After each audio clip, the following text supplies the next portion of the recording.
Hi.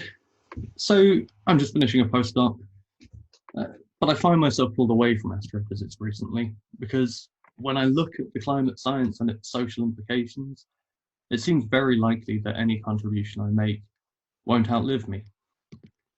And I believe that because we've already impacted ecosystems more severely than any event in the last 65 million years.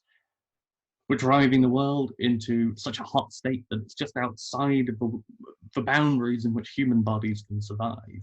So there are temperature limits beyond which you can't cool yourself by sweating anymore. And so if you don't have technological assistance, which requires a power grid or flowing water, you simply die. And at the same time, we're going to see the incidence of droughts increasing year on year, so that basically by mid-century, about half the world is going to be in pretty much permanent drought. And the upshot of that is that billions of people are going to be forced to flee their homes and their countries or die in the next few decades.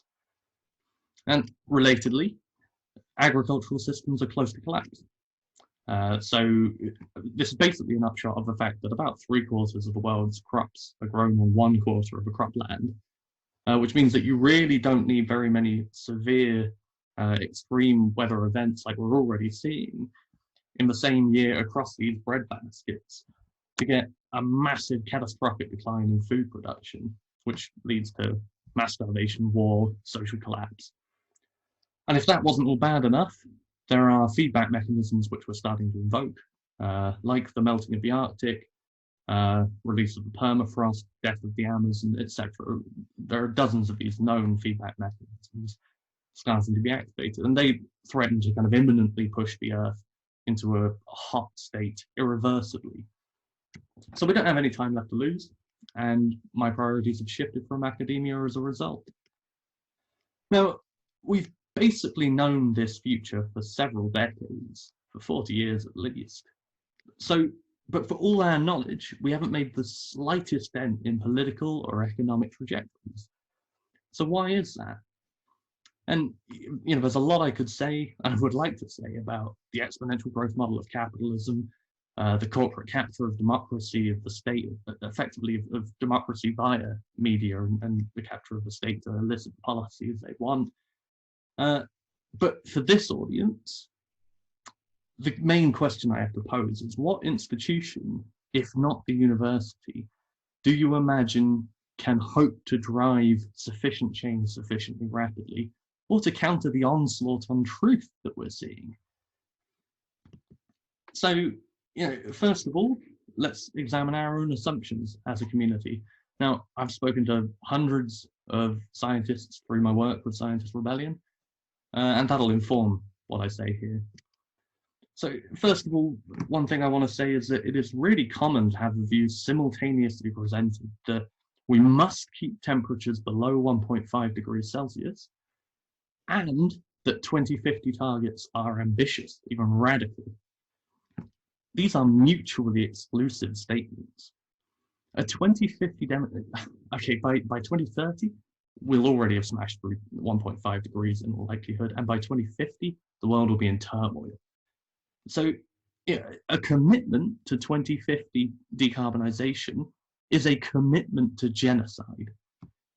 We should be calling that out in the strongest possible terms, but what opposition is there? Who's even countering this? The second thing I want to say is that one of the most common comments I hear from scientists is, I think we're probably too late to stop collapse. But how do we give people hope so that they feel they can take action? And this is a deeply unethical perspective. You can't filter truth based on to try and instigate some political outcome. The only thing that we should be concerned with is what is true. That is science at its best. And imagine if a medical doctor tried to obscure from you that you had a terminal condition. You would not thank them. You'd be livid, and you'd be right to be so. Now, it's kind of understandable because in this analogy, we're not just doctors, we're also patients.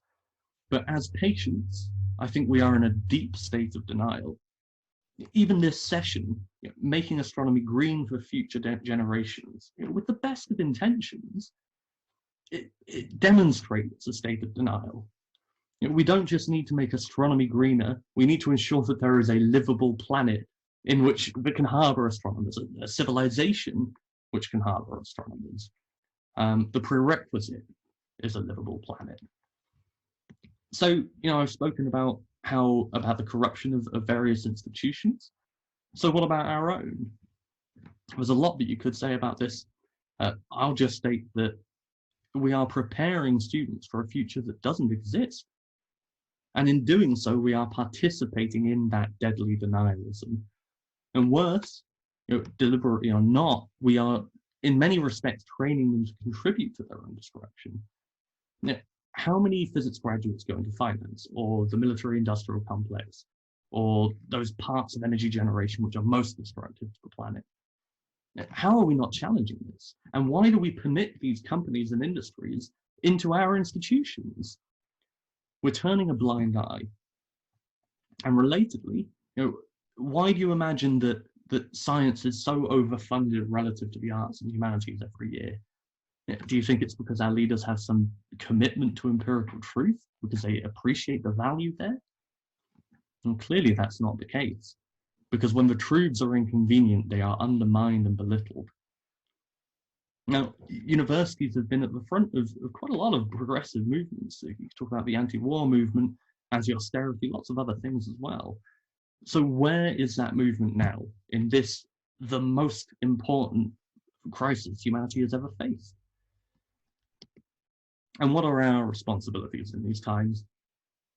So I think our first and most fundamental responsibility must be to the truth. And that is hard. Bearing these truths is hard. But it's ultimately about more than just embracing the facts of climate breakdown. It also means accepting the pain and the grief and the fear that comes with that knowledge. Because once you start to do that, you will see all around you things that need to change. And that starts with our own practices and institutions, but it can't end there. Because there are broad systemic drivers of this which have to be resisted. And we are uniquely placed to do so. Who else has such large platforms from which to inform, educate, rally others? Who else has such relative ease of access to media or decision makers in society? We're highly international, as are the issues we face, and we have implicit legitimacy and authority, which is the basis of political power. So I hope that some of you will go beyond just speaking truth to embodying that truth by actively resisting these systems of annihilation wherever you find them. And there are many ways to do so. One of the reasons why nonviolent civil disobedience is so effective is because it is inclusive and diverse. Anyone can participate in some respect. So I think it's the most effective means of rapidly and positively changing society. And for the reasons I've outlined, we have unusual power if we choose that path. So let me just finish by saying, thank you to the Royal Society. You can see us in this picture on the top left. They are prosecuting us for that action, but it's worth saying that I wouldn't be here speaking to you if I hadn't done it. So I will finish there. Thank you.